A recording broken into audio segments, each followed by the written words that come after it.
इस पॉडकास्ट के माध्यम से सुनाई गई कहानियां अनुभवों की वास्तविकता का दावा नहीं करती है। पॉडकास्ट का उद्देश्य कहानियों के माध्यम से किसी भी तरह का अंधविश्वास फैलाना या फिर अंधविश्वास को बढ़ावा देना नहीं है। किसी भी धर्म या संप्रदाय को ठेस पहुंचाना नहीं है। कहानियों का हेतु केवल मनोरंजन है। सारी आत्माएं बुरी नहीं होती, उनकी अपनी एक दुनिया होती है और उनकी अपनी एक जगह होती है, एक हद होती है। ऐसी जगह को हम इंसान भूत से बाधित कहते हैं। वो कभी उस हद, उनकी सीमा के बाहर नहीं जाते। अगर कोई इंसान गलती से उनकी हद में चला जाए तो वो उस इंसान को उनकी हद से बाहर जाने की चेतावनी देते हैं। उन्हें कभी ये अच्छा नहीं लगता कि कोई इंसान उनकी उस जगह पर चला जाए। और कुछ जो बुरी आत्माएं होती है वो इंसान को अपनी चपेट में ले लेती है, उन पर हावी हो जाती है, क्योंकि वो अपनी हद को छोड़कर बाहर जाना चाहती है। और इसीलिए ऐसी आत्माएं इंसान को अपना शिकार बनाती है। आज की कुछ कहानियां ऐसे ही भूत प्रेत से बाधित जगहों के बारे में है। तो चलिए कहानी की ओर बढ़ते हैं। पहली कहानी मुझे मेरे कजिन ने सुनाई थी, जो कि गांव का ही रहने वाला है। और ये कहानी उसके दोस्त किशोर के साथ हुई एक सच्ची घटना है। तो कहानी कुछ ऐसी है। तो किशोर तब MIDC में काम किया करता था। अब जो लोग नहीं जानते हैं कि MIDC क्या होती है, उन्हें बता दूं कि MIDC मतलब महाराष्ट्र इंडस्ट्रियल डेवलपमेंट कॉर्पोरेशन। मतलब एक ऐसी जगह जहां छोटी बड़ी इंडस्ट्रीज एक साथ अपना काम करती है, जहां सरकार की तरफ से लोगों को अपनी कंपनी के लिए जगह दी जाती है। तो किशोर तब अपनी शिफ्ट खत्म कर घर वापस जा रहा था। उसके गांव का नाम काशील है, जो कि सातारा से मतलब MIDC से करीबन 28 से 30 किलोमीटर दूर है। अब उसकी शिफ्ट रात करीबन 11 बजे खत्म हो गई थी और वो कुछ 11:30 बजे अपनी बाइक लेकर रात अपने घर निकल पड़ा।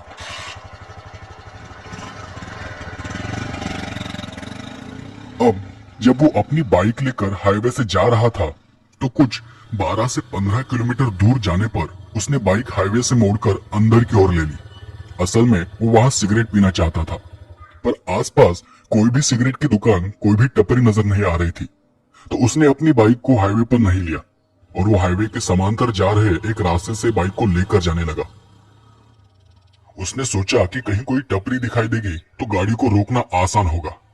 और उसके बाद कुछ 6 या 7 किलोमीटर उस कच्चे छोटे रास्ते से आगे जाने के बाद अचानक ही बीच रास्ते में उसकी बाइक स्टॉप हो गई।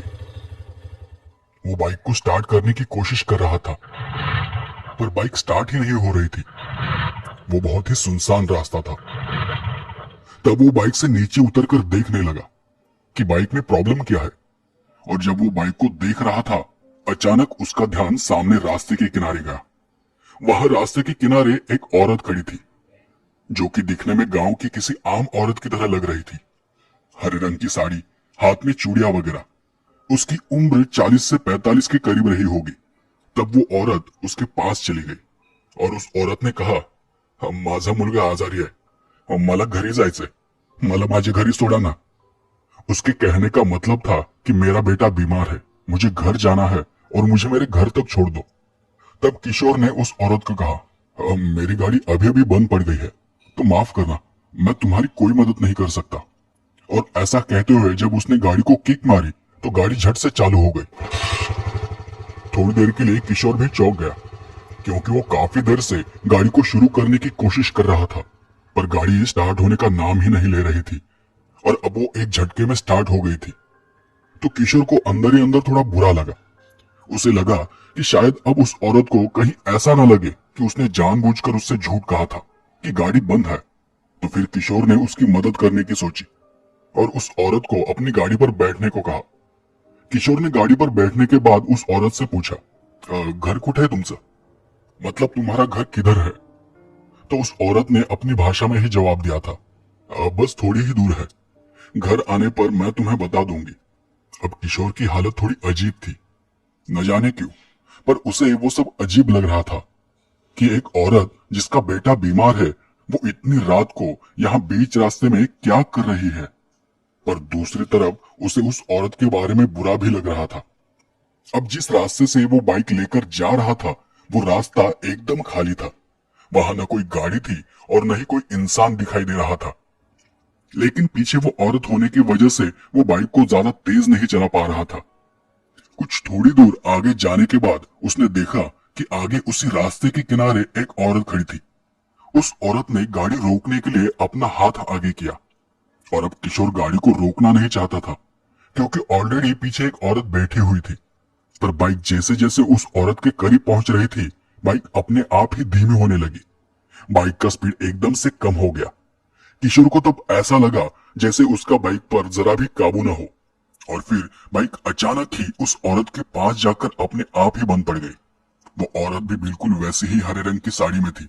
गाड़ी रुकते ही उस औरत ने किशोर से कहा, माझा मुलगा आजारी आहे, मला घरी जायचंय, मला माझ्या घरी सोडा ना। और जब किशोर ने वो बात सुनी, उसके रोंगटे खड़े हो गए। उस औरत ने भी वही कहा था जो कुछ देर पहले पीछे बैठी औरत ने कहा था, मेरा बेटा बीमार है, मुझे घर जाना है, मुझे मेरे घर छोड़ दो। और फिर किशोर ने उस अंधेरे में गौर से उस औरत को देखा, तो वो वही औरत थी जिसे उसने कुछ देर पहले लिफ्ट दी थी। किशोर ने झट से पीछे मुड़कर देखा, पर उसके पीछे बाइक पर कोई नहीं था। वो औरत जो अभी कुछ देर पहले उसके बाइक पर बैठी थी, वो वहां नहीं थी। उस एहसास से किशोर के हाथ पांव कांपने लगे। उसका गला सूख गया और गले से आवाज निकलना भी बंद हो गया। उस वक्त किशोर ने उस औरत से कुछ भी नहीं पूछा। कुछ पूछने की उसमें हिम्मत ही नहीं थी। वो जान चुका था कि ये कोई भूतिया जगह है। उस औरत ने फिर अपनी भाषा में कहा, मेरा बेटा बीमार है, मुझे घर जाना है, मुझे मेरे घर छोड़ दो ना। पर किशोर बहुत बुरी तरह से डरा हुआ था। वो बाइक को स्टार्ट करने की कोशिश कर रहा था, पर बाइक फिर से बंद पड़ चुकी थी। किशोर ने उसकी बात का कोई जवाब नहीं दिया, और अगले ही पल वो औरत अपने आप आकर उसके पीछे बाइक पर बैठ गई।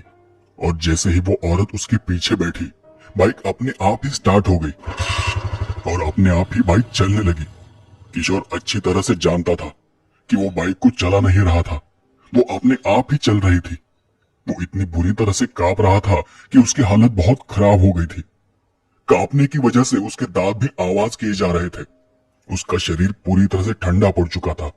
उसे ऐसा लग रहा था कि कहीं उसे हार्ट अटैक न आ जाए। और फिर थोड़ा दूर जाने पर उसने फिर वो भयानक नजारा देखा।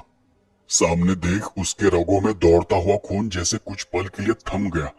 उसके दिमाग को किसी बिजली के झटके जैसा लगा।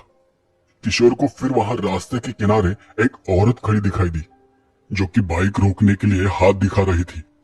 वही चूड़ियों से भरा हाथ, वही हरे रंग की साड़ी। किशोर को समझ नहीं आ रहा था कि यह सब उसके साथ क्यों हो रहा है। वो अजीब हालत में था। अब पीछे मुड़कर देखने की किशोर में हिम्मत ही नहीं थी। उसने बाइक पर लगे शीशे में पीछे की ओर देखा, तो पीछे कोई नहीं था। वो कोई छलावा था जिसमें किशोर फंस गया था। बार बार वो उसी जगह पर आ रहा था और बार बार उसे वही सब दिखाई दे रहा था। उसकी बाइक फिर एक बार अपने आप उस औरत के पास जाकर रुक गई, और जैसे ही बाइक रुकी तो उस औरत ने इस बार गुस्से में ही कहा, तुला एकदा सांगितलं कळत नाही का? माझा मुलगा आजारी आहे, मला घरी जायचंय, मला माझ्या घरी सोड, नाहीतर मी तुझा जीव घेईन। उस औरत की बात का यह मतलब था कि क्या तुझे एक बार बताया समझ में नहीं आता? मेरा बेटा बीमार है, मुझे मेरे घर जाना है, मुझे मेरे घर छोड़ दे, नहीं तो मैं तुम्हारी जान ले लूंगी। और ऐसा कहने के बाद फिर वो औरत आकर बाइक के पीछे बैठने लगी। किशोर डर के मारे बाइक से उतरने की कोशिश करने लगा। तब बाइक नीचे जमीन पर गिर पड़ी और किशोर भी लड़खड़ाते हुए नीचे जमीन पर गिर पड़ा। तब उस औरत ने गुस्से से किशोर की तरफ देखा। किशोर लड़खड़ाते हुए उठने की कोशिश कर रहा था, और फिर वो अपने हाथ जोड़कर उस औरत से माफी मांगने लगा। मुझे जाने दो, मुझे छोड़ दो, मैंने तुम्हारा क्या बिगाड़ा है? वो औरत बहुत ही गुस्से से किशोर को घूर रही थी, और अगले ही पल उस औरत की आंखें बड़ी बड़ी होने लगी। उसकी आंखों से खून निकलने लगा था। वो बहुत गुस्से से किशोर की ओर देखे जा रही थी। कुछ ही पल में उस औरत का सर फटने लगा। उसके सर से पानी की तरह खून बहने लगा था, और उसके कपड़े खून से लाल लाल हो चुके थे। वो नजारा देखकर किशोर किसी तरह लड़खड़ाते हुए वहां से भागने लगा। किशोर समझ चुका था कि कुछ देर और वो औरत उसे जिंदा नहीं छोड़ेगी। वो भागते भागते हाईवे की तरफ चला गया। पीछे मुड़कर देखने की उसमें जरा भी हिम्मत नहीं थी। वो जब हाईवे पर चला गया तो किसी गाड़ी को रोककर किसी तरह वो अपने घर चला गया। जब वो घर पहुंचा तब उसे बहुत ही तेज बुखार था। उसके घर वालों ने जब उससे पूछा कि क्या हुआ, तो उसने उस रास्ते पर मिली उस औरत के बारे में बताया कि किस तरह वो औरत उसे बार बार नजर आ रही थी और किस तरह उसका सर अपने आप फटने लगा था। और उसके सर से खून बहने लगा था। किशोर की बात सुनकर उसके घर वाले भी बहुत डर गए। उन्होंने बीच रात जाकर गांव के पुजारी को किशोर के बारे में बताया, और फिर जब तक उस औरत के बारे में पता नहीं चल जाता, पुजारी ने उस रात किशोर को गांव के मंदिर में ही रुकने को कहा। दूसरे दिन सुबह किशोर के घर वाले और कुछ दोस्त बाइक को ढूंढने निकल पड़े। किसी ने बाइक को उठाकर उसी कच्चे रास्ते के किनारे खड़ा कर दिया था। जिस किसी ने बाइक को साइड में किया था, उसे लगा होगा कि किसी का एक्सीडेंट हुआ है और पुलिस का मामला हो सकता है, तो किसी ने भी उस बाइक को हाथ नहीं लगाया था। और फिर उसके घर वाले उस रास्ते के पास थोड़ी ही दूरी पर जो गांव था वहां चले गए। वहां के लोगों से उन्होंने उस रास्ते के बारे में पूछताछ की और उन्हें उनके बेटे के साथ हुई रात की उस घटना के बारे में बताया। तो उस गांव के लोगों से उन्हें पता चला कि वो औरत उनके ही गांव की रहने वाली थी। कुछ साल पहले उसका बेटा बहुत बीमार था, तो दोपहर को वो पास के गांव से डॉक्टर को बुलाने चली गई थी। और जब वो वापस आ रही थी तो किसी ट्रक ने उसे बुरी तरह से कुचल दिया था। वो हादसा बहुत ही डरावना था। उस हादसे में उसका सर कुचल दिया गया था। जिस जगह वो औरत दिखाई दी थी वो वही जगह है जहां उसकी मौत हुई थी। और कभी कभार लोगों को वो औरत उस रास्ते पर चलते हुए दिखाई देती है। उन्होंने ये भी बताया कि उनके गांव के लोग इस बात को अच्छी तरह से जानते हैं और इसीलिए रात कोई भी उस जगह जाने की हिम्मत नहीं करता। उसके बाद किशोर के घर वालों ने उनके गांव के पुजारी को जाकर उस औरत और उसके साथ हुई घटना के बारे में बताया। पर रात और दिन भर किशोर में कोई बदलाव और कोई अजीब हरकत दिखाई नहीं दी। तो इस बात से उन्हें राहत महसूस हुई थी कि उस औरत ने किशोर को कुछ नहीं किया था, वो बस उसे दिखाई दी थी। और जैसे कि मैंने पहले ही कहा था कि वो औरत अपने घर तो जाना चाहती थी, पर उसकी एक हद थी, एक सीमा थी जिसे वो पार नहीं कर पा रही थी। और इसीलिए किशोर को बार बार वही एहसास हो रहा था। घूम घूम कर वो उसी जगह पर आ रहा था और बार बार वो औरत उसे दिखाई दे रही थी। हालांकि किशोर आज ठीक है, पर जब भी वो किसी को उस घटना के बारे में बताता है, उसका शरीर आज भी उस एहसास से कांप उठता है।